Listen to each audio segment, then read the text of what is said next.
intolerance, to racial, sexual, and religious chauvinism, to rabid nationalist fervor are beginning not to work. Business of who I am and whether I'm good or bad or achieving or not, all that's learned along the way. It's just a ride. And we can change it anytime we want. It's only a choice. No effort, no work, no job, no savings of money. I realized that I had the game wrong. That the game was to find out what I already was.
We were saying how very important it is to bring about in the human mind the radical revolution. The crisis is a crisis in consciousness, a crisis that cannot anymore accept the old norms, the old patterns, the ancient traditions. And considering what the world is now, with all their misery, conflict, destructive brutality, aggression, and so on, man is still as he was. He's still brutal, violent, aggressive, acquisitive, competitive, and he has built a society along these lines.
Society today is composed of a series of institutions.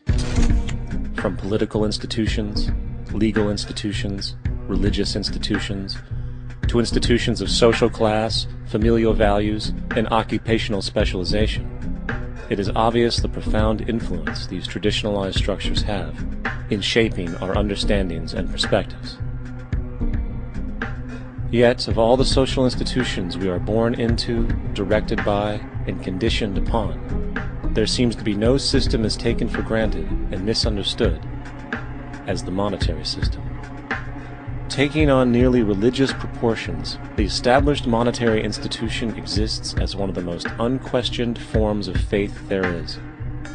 How money is created, the policies by which it is governed, and how it truly affects society are unregistered interests of the great majority of the population.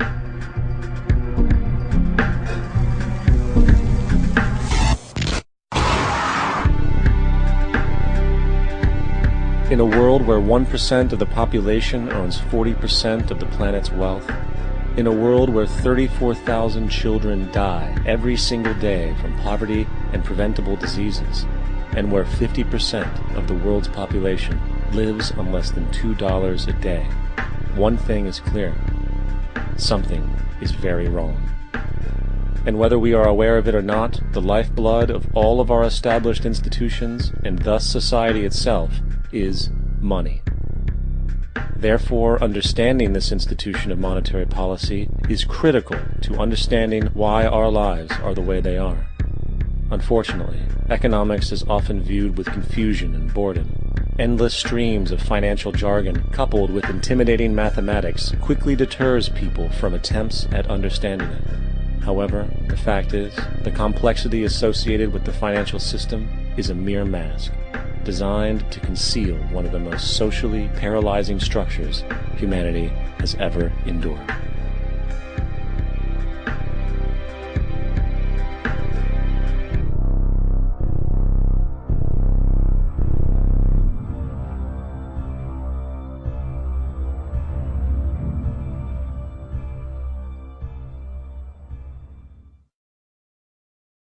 A number of years ago, the Central Bank of the United States, the Federal Reserve, produced a document entitled Modern Money Mechanics. This publication detailed the institutionalized practice of money creation as utilized by the Federal Reserve and the web of global commercial banks it supports. On the opening page, the document states its objective. The purpose of this booklet is to describe the basic process of money creation in a fractional reserve banking system. It then proceeds to describe this fractional reserve process through various banking terminology, a translation of which goes something like this. The United States government decides it needs some money, so it calls up the Federal Reserve and requests, say, $10 billion. The Fed replies, saying, sure, we'll buy $10 billion in government bonds from you. So the government takes some pieces of paper, paints some official-looking designs on them, and calls them treasury bonds. Then it puts a value on these bonds to the sum of $10 billion and sends them over to the Fed.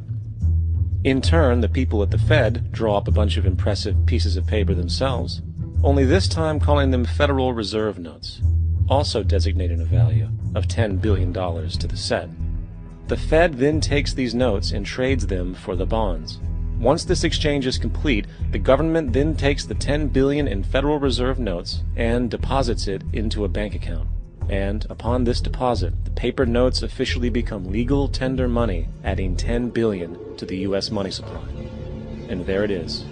$10 billion in new money has been created. Of course, this example is a generalization, for, in reality, this transaction would occur electronically, with no paper used at all. In fact, only 3% of the U.S. money supply exists in physical currency. The other 97% essentially exists in computers alone.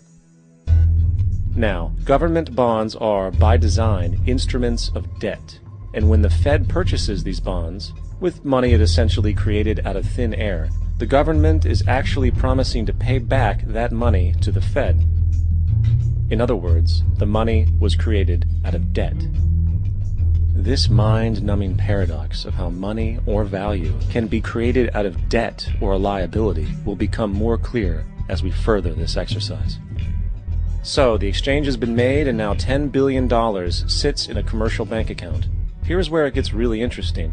For as based on the fractional reserve practice, that $10 billion deposit instantly becomes part of the bank's reserves, just as all deposits do. And regarding reserve requirements, as stated in modern money mechanics, a bank must maintain legally required reserves equal to a prescribed percentage